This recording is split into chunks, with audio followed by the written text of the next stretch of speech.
The sound of tires screeching against the asphalt echoed down the empty street, barely audible over the pulse of adrenaline in Officer Thomas's veins. He had been patrolling the darkened roads for hours, the monotony broken only by the occasional traffic stop. Tonight, however, something felt different. There was an unsettling presence, a tension that lingered in the air. The vehicle ahead was a sleek, black SUV, its windows tinted so dark that Officer Thomas couldn't see inside. He flicked on his siren, the red and blue lights casting long shadows across the otherwise quiet street. The car didn't stop immediately, making his pulse spike. With a deep breath, he commanded his body to stay calm as the SUV slowed and finally pulled over to the side. Thomas got out of his patrol car, his boots hitting the pavement with a steady thud. He adjusted his belt and walked toward the driver's side, already preparing his routine questions, license and registration, please. He didn't expect what came next. The door opened slowly. The woman inside was tall, strikingly composed, her posture firm and unyielding. Her hands, though steady, betrayed a slight tension as she reached for her documents. Officer Thomas's eyes scanned her, taking in her appearance, dark skin, perfectly neat hair, a pair of high-end sunglasses that he hadn't seen her take off even in the dead of night. She was well put together, too put together, in his mind. His gaze lingered a little longer than necessary, and as he looked down, he saw her badge, shiny and impeccable, like everything else about her. His breath caught in his chest when the insignia registered. The chief. Can I help you, officer? Her voice was calm, but it carried an undertone of authority. He faltered, his voice shaking ever so slightly as he tried to hold on to the power he assumed he had. You were speeding, he muttered, suddenly unsure of himself. Speeding? Are you sure, officer? She asked, her tone smooth, but there was a flicker of something else behind her calm demeanor. Was it challenge? Or was it pity? The recognition hit him like a punch to the gut. He hadn't realized it before, but now he could see it clearly. This wasn't just any woman he was dealing with. She was the new chief of police. His superior. He stood frozen for a beat, his mind scrambling for an escape from the awkwardness of his own actions. His brow furrowed in confusion. The color drained from his face. The black woman before him wasn't just a civilian, she was the person now in charge of his career, his department, and his future. The realization stung with a mixture of panic and disdain. The tension between them was thick now, crackling in the night air. He felt the weight of history behind him, centuries of systemic oppression and unconscious bias that had shaped the way he viewed the world, and women like her. He had been trained to think that someone like her didn't belong in such a position of power, that a woman, and especially a black woman, couldn't hold such authority. Yet, here she was. Officer, she repeated, her voice breaking through his inner turmoil. Do you think I'm lying about speeding? Her words were still polite, but the calm was gone. He opened his mouth to say something, anything, but the words caught in his throat. His thoughts raced, his mind flipping through memories of late-night bar talk, whispering about the new chief's unqualified rise to power. He had heard it all, from his colleagues and others in his circles. The women like her, they said, couldn't possibly understand the complexities of leadership or the weight of a badge. But now he realized, those words were nothing but an illusion. What do you think you're doing, officer? Her words cut through his self-doubt like a blade. She was watching him now with an intensity he hadn't expected. Are you stopping me because of the speed limit, or are you stopping me because you think you can?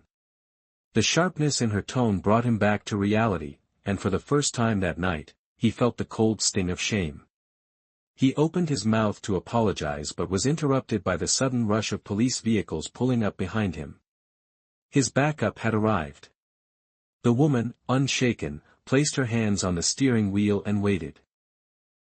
Officer Thomas stood there, unsure whether to speak or keep his mouth shut. He had just realized that his entire life, his assumptions, his training, had been colored by something he didn't want to confront. He had been complicit in a system that valued some voices more than others, a system that made it easy for him to overlook her qualifications, her authority, because she was not who he expected. A voice crackled over his radio. "Everything okay, Officer Thomas?" His hand shook as he reached up to respond. Yes, it's fine." He felt his words lie in the air, but the weight of them was different now. As his backup approached, the woman in the SUV didn't move. Her eyes locked onto him as if waiting for something, but he wasn't sure what it was, redemption, perhaps, or just a simple acknowledgement of the truth.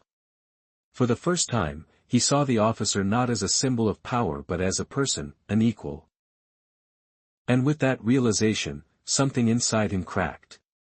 He wasn't the hero in this story. "I'm sorry," he finally murmured, barely above a whisper. "I didn't mean to. I didn't think." She nodded once, her gaze softening ever so slightly. "You're right. You didn't." And that was all.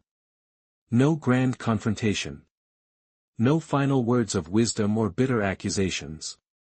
Just a simple, painful acknowledgement of the distance that had always existed between them. The distance that had been so invisible to him until now. The sirens behind him dimmed as the backup officer pulled up beside him. Without another word, the woman in the SUV slowly drove away, her tail lights the only indication of her departure.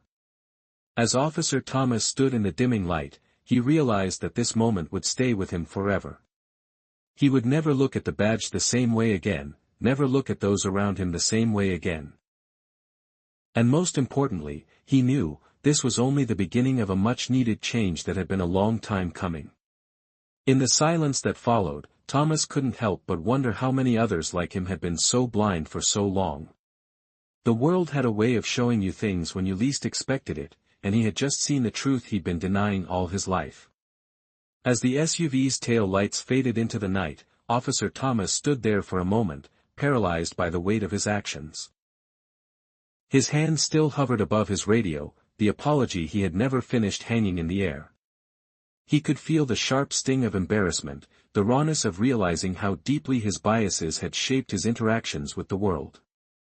The backup officer, a young man in his mid-20s, pulled up beside him, his eyes scanning the scene.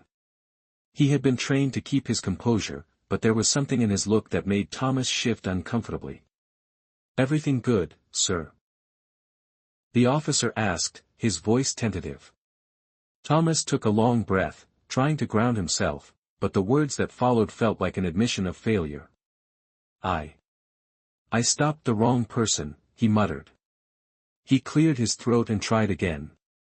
I misjudged the situation." His words sounded weak, even to his own ears. The younger officer glanced toward the road where the SUV had disappeared into the distance. "What happened, sir?" he asked, his tone now laced with curiosity. Thomas hesitated. Should he tell him the truth? The truth that the woman he had stopped was now the chief of police, that he had let his own assumptions cloud his judgment, and that in a single, fleeting moment, he had realized how much work there was to do, not just in his department, but within himself. He wasn't sure he could, or even wanted to explain it all to someone who hadn't yet seen the cracks in the system, who hadn't felt the sting of the biases that had been drilled into him. "I'll explain later," he said, shaking his head, his voice growing more resolute. "For now, let's finish the stop." But even as he spoke, he knew it was a lie. There was no finishing this stop. The lesson had already been learned, in the most humbling way possible. The younger officer didn't push any further, but he followed Thomas's lead, standing silently beside him. They both stared into the night, the silence thick with unspoken understanding. Thomas knew that he couldn't go back to the way things were before. The world he had once felt so certain about, one in which power and authority had always felt like things that belonged to people like him, was now shattered. It wasn't just about the woman in the SUV, or the way his own biases had colored his perceptions. It was about a system, a culture, a mindset that had allowed so many people to think like him, to assume that certain voices were more important than others. But now, the truth was undeniable. The chief, a black woman, had not only earned her position but had done so in the face of everything society told her she couldn't do. And the bitter irony of it all hit him like a punch to the gut. He had been part of that system, that structure that had tried to keep her down, and he had done it without even realizing it. The realization gnawed at him as he climbed back into his patrol car. He could feel the weight of his badge pressing against his chest, but for the first time, it felt like it didn't belong to him. Not yet. He needed to earn it in a way that he hadn't before. He needed to prove that he could be more than the assumptions and biases that had shaped him. As the patrol car's engine hummed to life, Thomas glanced over at the younger officer. "Let's get back to the station," he said, his voice steady now, but beneath it, the quiet tremor of something deeper, a sense of urgency, a sense of accountability. The drive back to the station was long, and as the city lights flickered past, Thomas's mind didn't stop racing. How had he not seen it before? How many times had he passed judgment? Had he made assumptions about people because of the color of their skin, their gender, their background? How many people had he wronged without ever knowing it? And yet, in that one moment, in that simple interaction, everything had changed. He couldn't erase what had happened, nor could he undo the biases that had led him to that point. But he knew one thing for certain: he could start over. At the station, the door to the chief's office loomed ahead, and Thomas felt an overwhelming sense of dread. What if she knew? What if she could see through him and his insecurities, his biases, his guilt? But as he stepped inside, he was surprised to find her sitting there, reviewing some files. She didn't look up immediately, but when she did, her gaze was steady. There was no anger, no judgment, just an almost imperceptible acknowledgement. "You're late, Officer Thomas," she said calmly, her voice a gentle reminder that she was still in charge. "I trust everything went smoothly tonight." His throat tightened, but he forced the words out. "Yes, Chief." He hesitated for a moment, then added, "I made a mistake earlier. I didn't treat you as I should have." Her eyes softened for a moment, but she didn't say anything. Instead, she nodded slowly, as if to acknowledge his admission without pushing him for more. "We all make mistakes," she said finally. "What matters is what you do next." He stood there, the weight of her words sinking in. She wasn't asking for an apology, nor was she demanding that he understand her in an instant. She was simply giving him the space to change. To become better.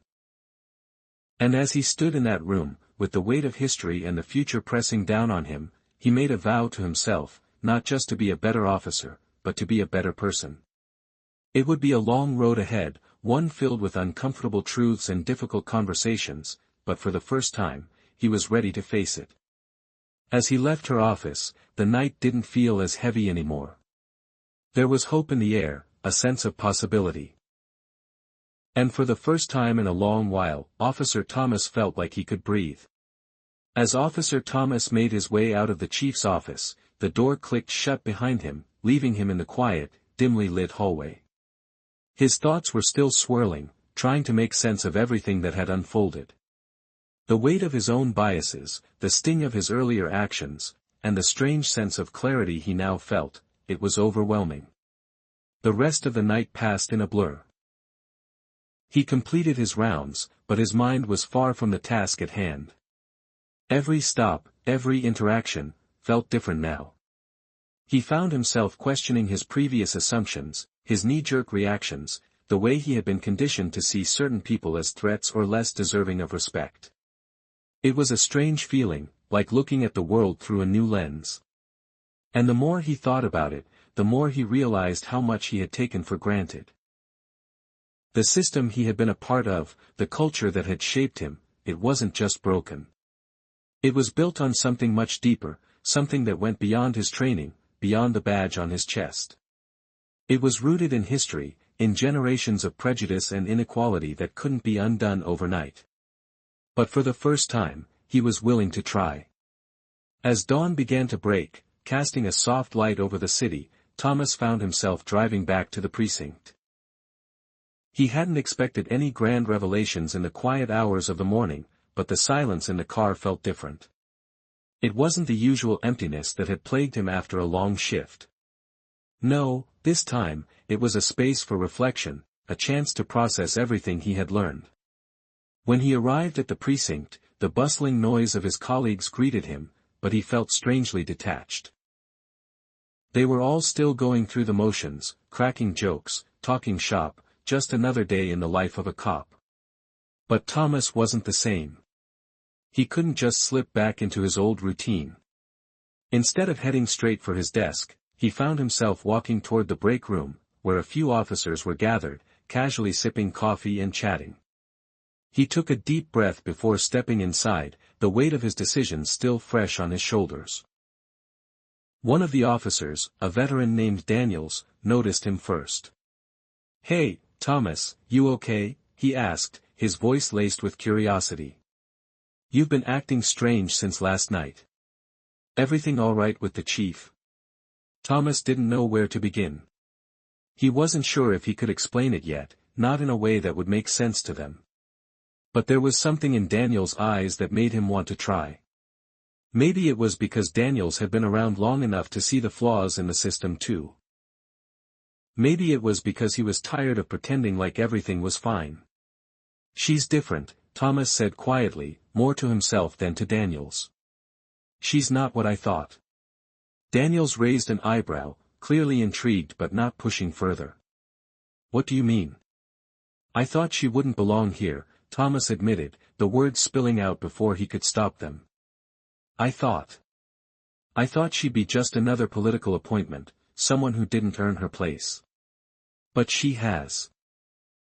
He paused, realizing how much of himself he was exposing. "I've been blind, Daniels. Blind to the way things are, blind to the way I've been trained to think." The older officer leaned back, clearly processing his words.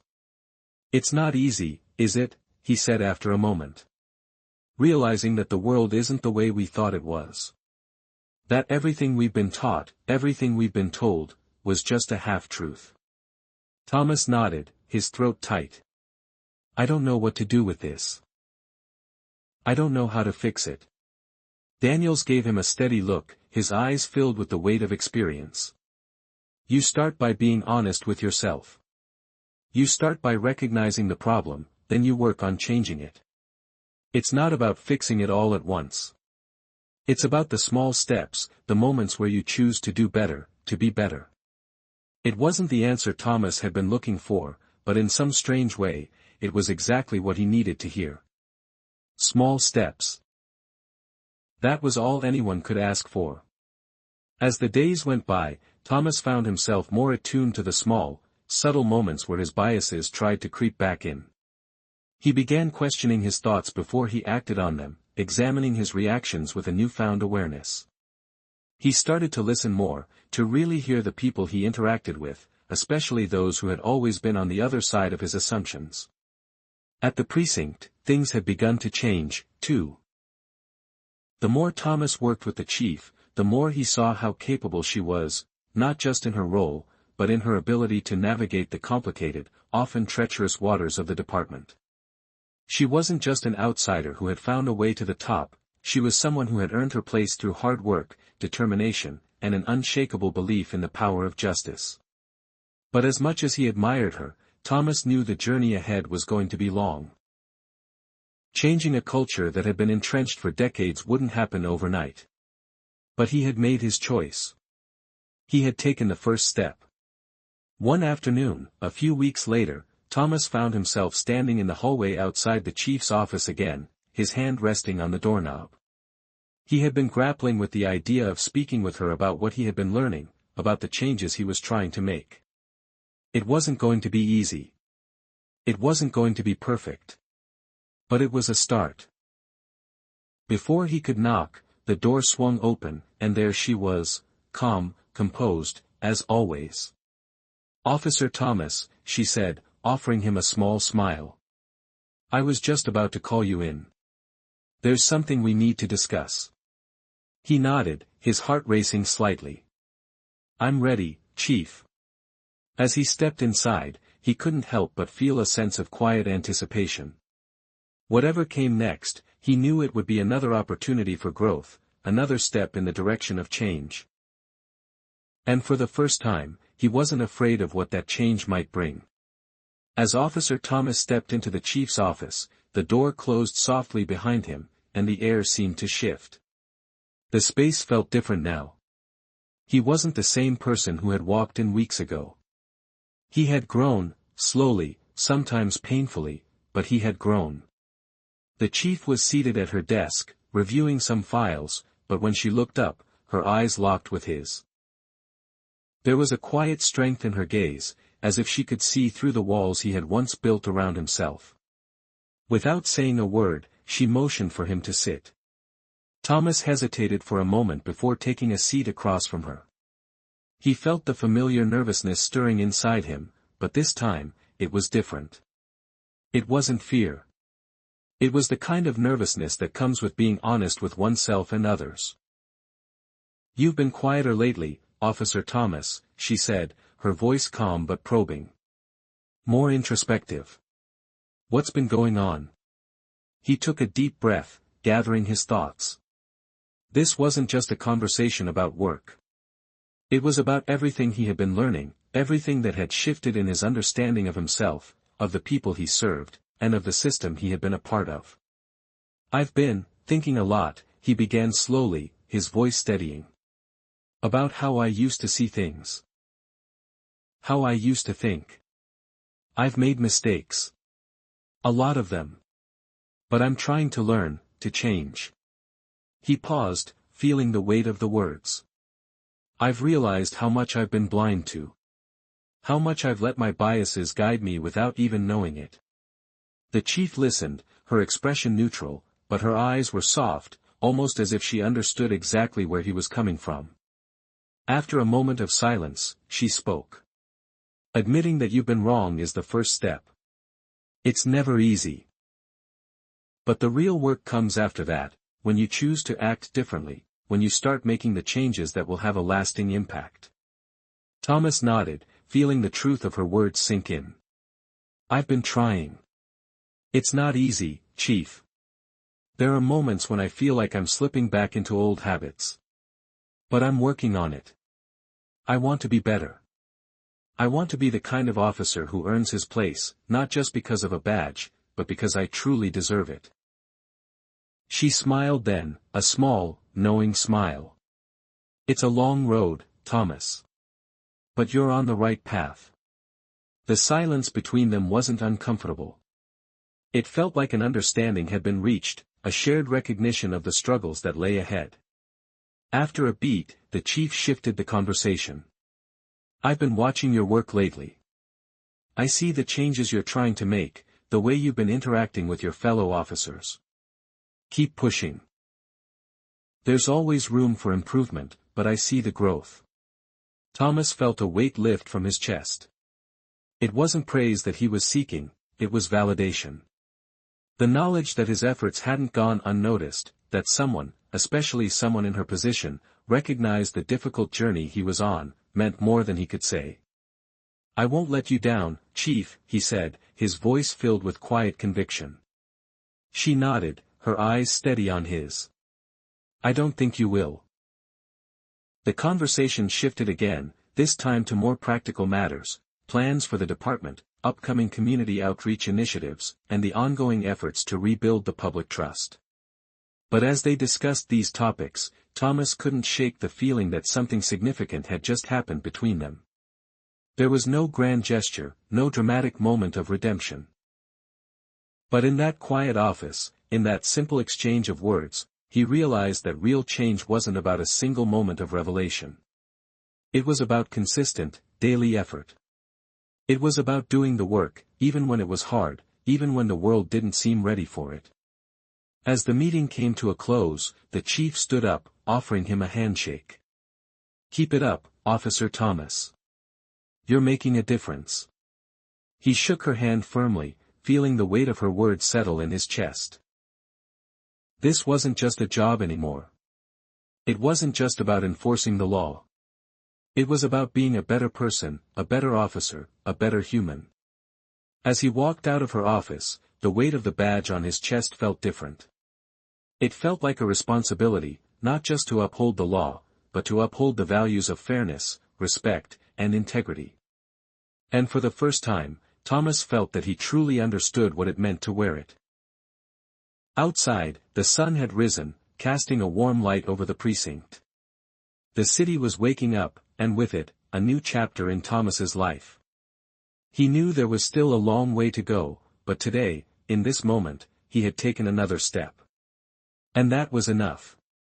The road ahead would be filled with challenges, moments of doubt, and even setbacks. But now, he was ready to face them. Because the journey to change wasn't about getting it right every time. It was about continuing to try, to learn, and to grow.